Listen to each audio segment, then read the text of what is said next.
example problem. So he mentioned he might, oh wait, get this. He mentioned he might put a wave propagation problem on there for extra credit. So I'm just gonna walk you down a full example of how to actually approach one and do one. Um, no guarantees actually gonna put it on the exam, so my advice would be probably not to study too much into it. It's not that hard either. It's just plugging formulas, so it shouldn't be too bad. But focus on the other stuff. Okay. So the question is going to be given the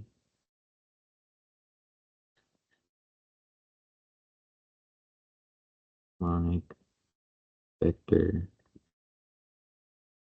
phasor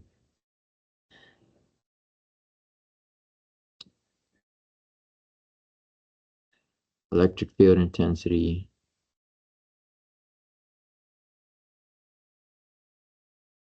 of a uniform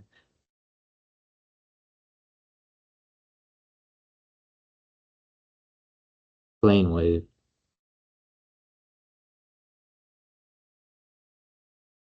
propagating in a non-magnetic lossless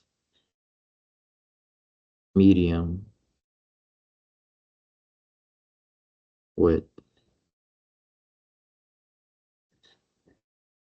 permittivity equals this amount or is given by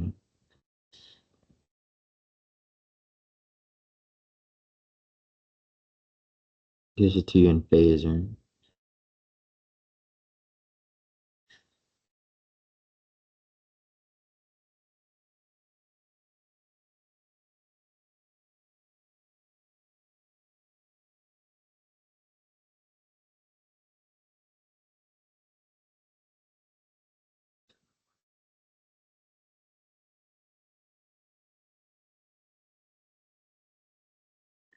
Volts.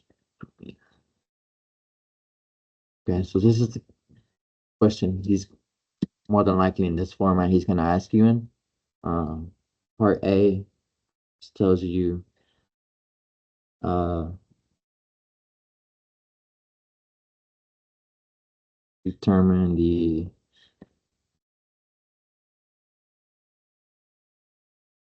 corresponding time harmonic, which is just another word for phasor.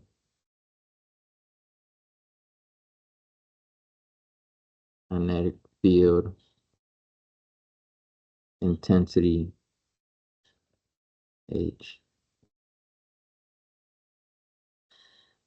uh, 15 points. So first you want to find out your K hat. So you know the waves propagating in the X direction and the Y direction. So the direction normal to this wave is going to be the Y direction, right? Did I say that right? It's propagating in the X direction and the Z direction. So the direction normal to the wave is going to be Y hat. So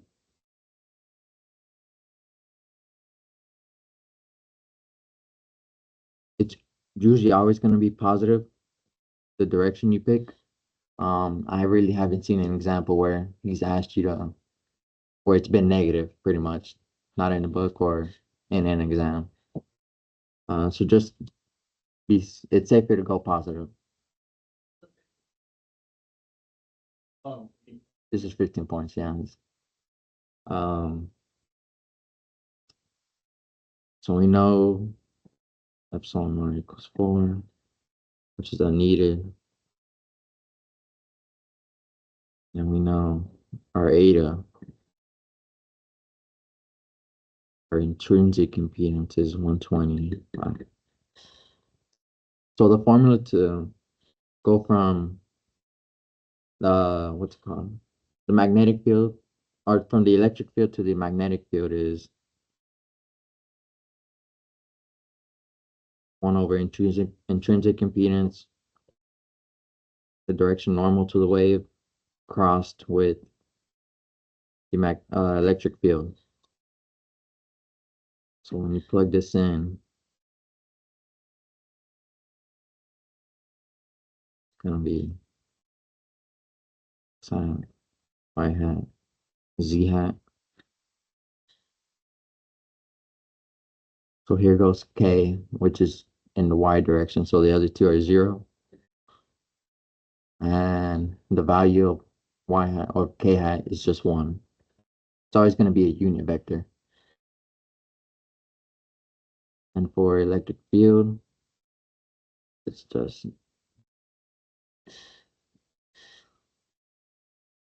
e to the minus j 4 pi y.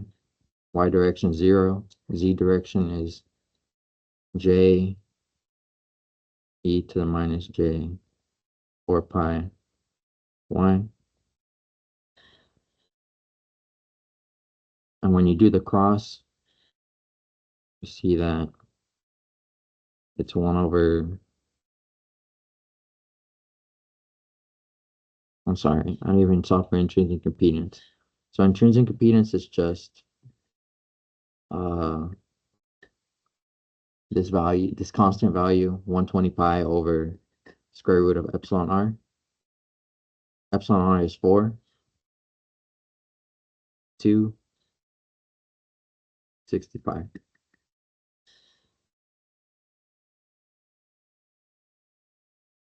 So after you cross it,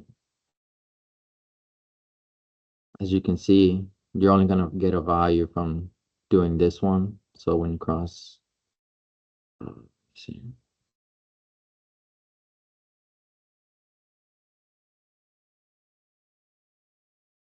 yeah.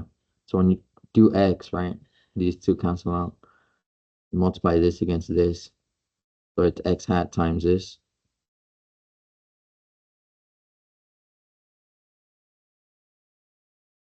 Yes.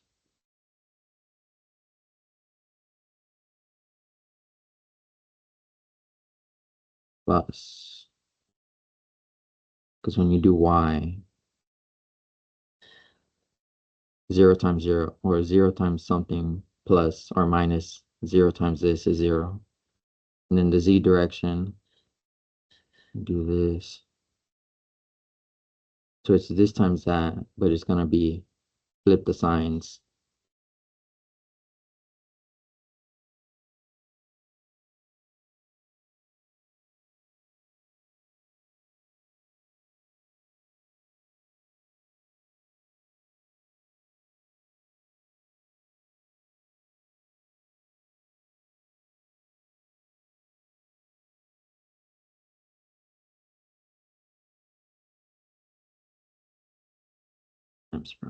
Okay. Any questions?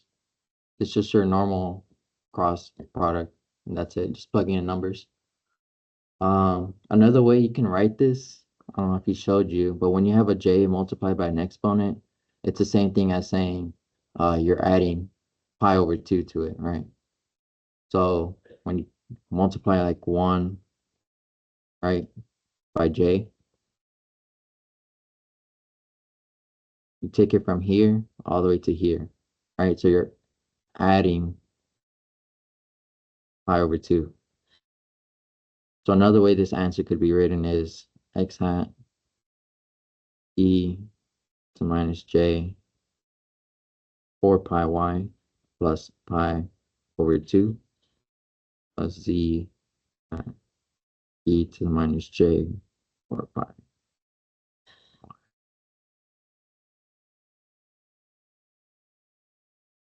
1 over beta.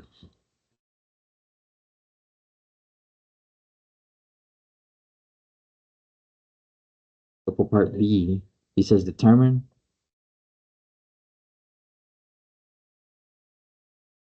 the direction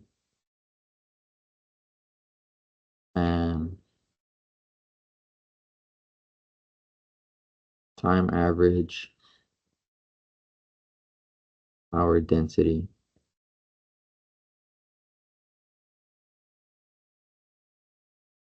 carried by the wave. 15 months.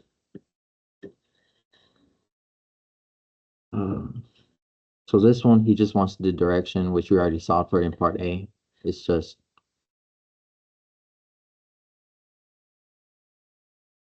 A equals plus y hat. Or in words, positive y direction.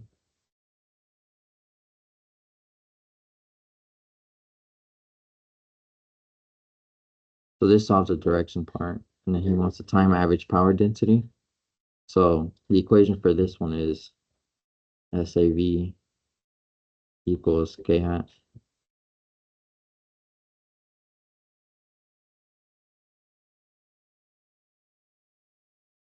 Both of the magnitudes squared. So we know it's in the positive y direction. The magnitude.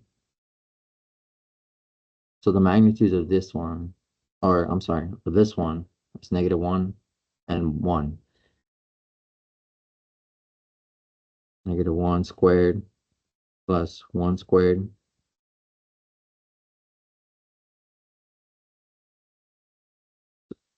So this is going to give you square root over square root of 2, and it's going to be squared. So the square root's going to go away. So you're going to get a nice value. So it's 2 over 2. And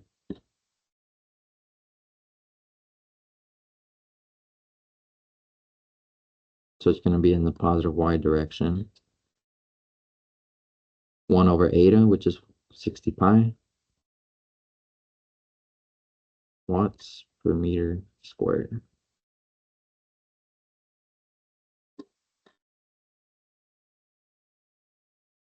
Making sense so far? It's just pretty simple. You're just plugging in formulas. This one's not too bad.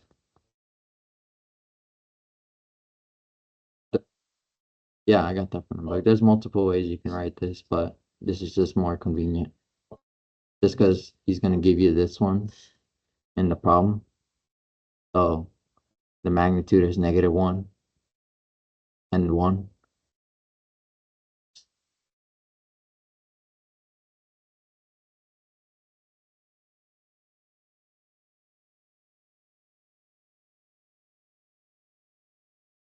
Wait, what was your question?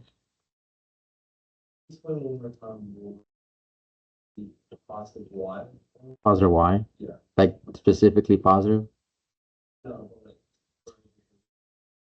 So you're just gonna look at your electric field and you see that it's propagating in the x direction and the z direction. So K determines it's pretty much finding the direction that's normal to the wave, to the directions the wave is propagating, right? Yeah. So we know it's propagating in the x and z direction. So what's normal to it is y direction, and that's it.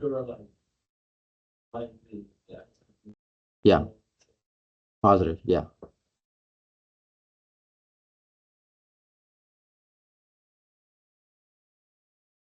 Um, you really, it shouldn't be negative.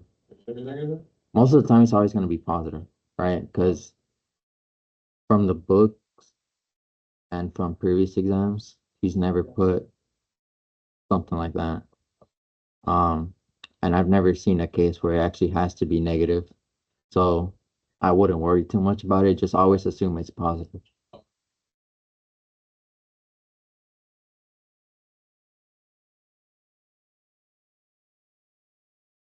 But for part C, it's determine the polarization state of the plane wave. So this is pretty much us asking you if it's left hand rule or right hand rule. So to find this one, there's two ways you can find it. Just do whatever's easier for you. So there's a normal formula in the book, which is finding your inclination angle. So 5t, which is equal to tangent -1 EZ 5t,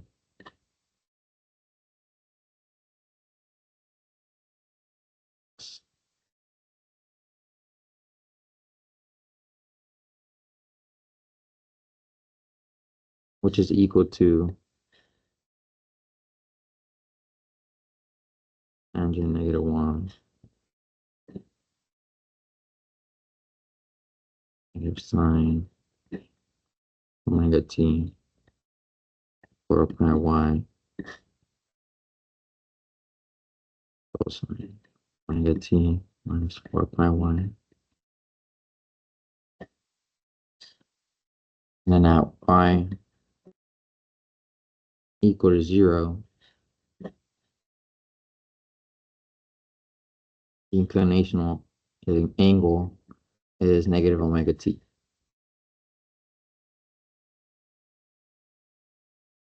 So because of this negative sign,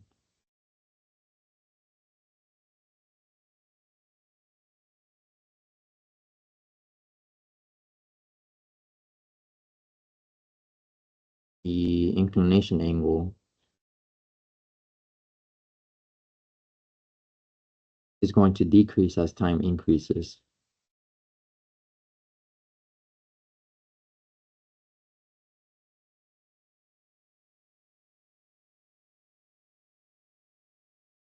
Right? So if we plug in numbers,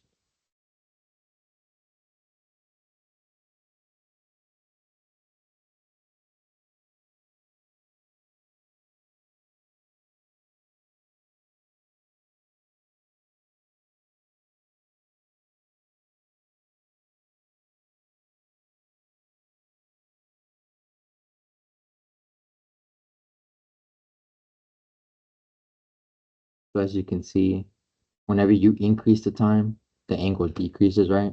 It's increasing, but it's negative, which means it's actually decreasing. So um, this has the properties of left hand polarization.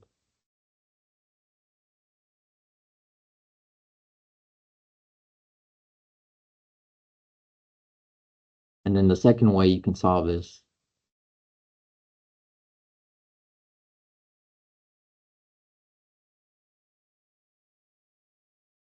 would be writing down the phasor electric field he gave you. So he gave you negative x e to the minus j 4 pi plus z hat j e to the minus j 4 pi y. So for this one, you implement Euler's formula, or you're getting a phasor, right? So you only get the real part. But when you implement Euler's formula, this is what you should get. Omega t minus 4 pi y minus j sine omega t minus 4 pi y plus z hat times j cosine omega t minus 4 pi y j sine t.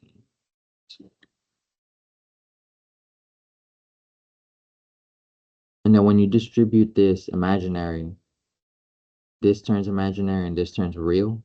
So it's j cosine omega t minus 4 pi y. I'll just write.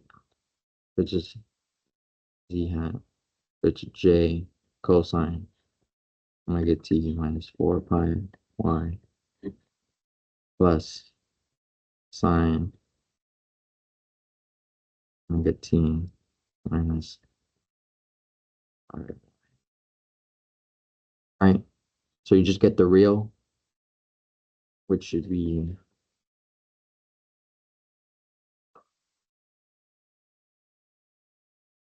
negative x at cosine omega t y plus z hat sine omega t minus 4 pi y. So you're just going to plug in values for 0, pi over 2, and pi. So at 0, 0, if you plug it in, the only value you get is here. You get a 0 over here for the sine, right? Sine of 0 is 0. And then over here, cosine of 0 is 1. So this stays as that.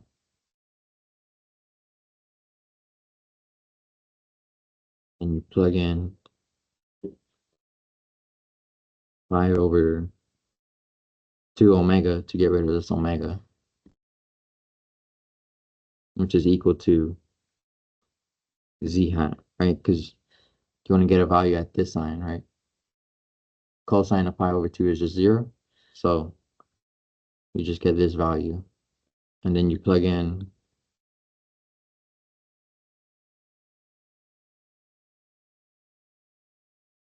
pi over omega, which is going to get you this one, cosine of negative 1. So you're just going to get positive x direction. But what this actually means is that when you graph it out, so there's your x, negative, z, this is your positive y. So at time 0, you start here. At this time, you start here. You go here, and at that time, you go there.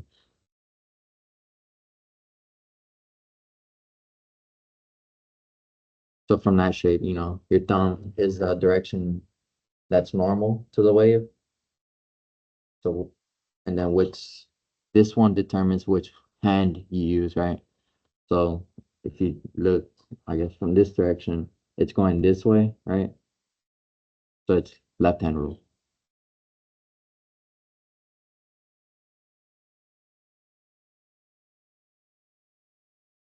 Okay.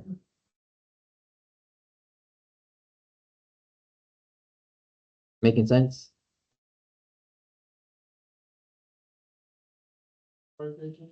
Yeah. This is just the book method. Okay, yeah. Where you're just plugging in numbers. But this one should be easier because you already know how to turn it into phasor and you're just plugging in 3 values and just drawing a map. So it's intuitive.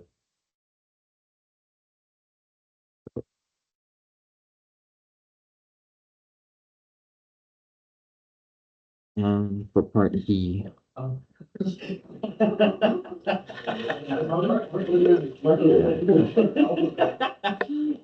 this one's not bad.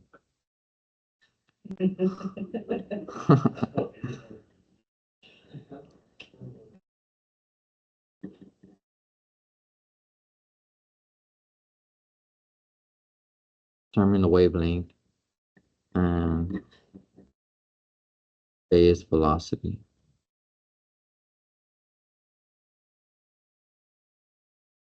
of the plane wave.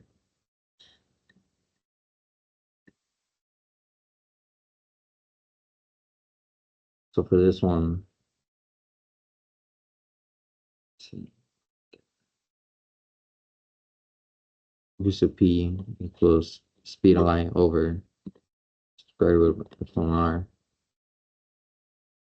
So that's just speed of light divided by 2.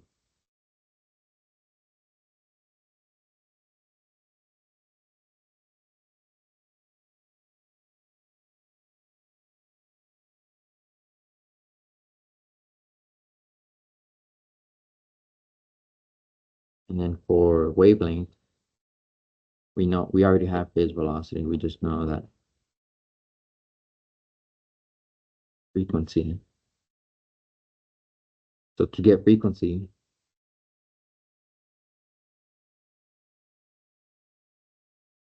just plug it in.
No, that's it. This one's just 10 points. Well, this one's just plug and chug, so yeah.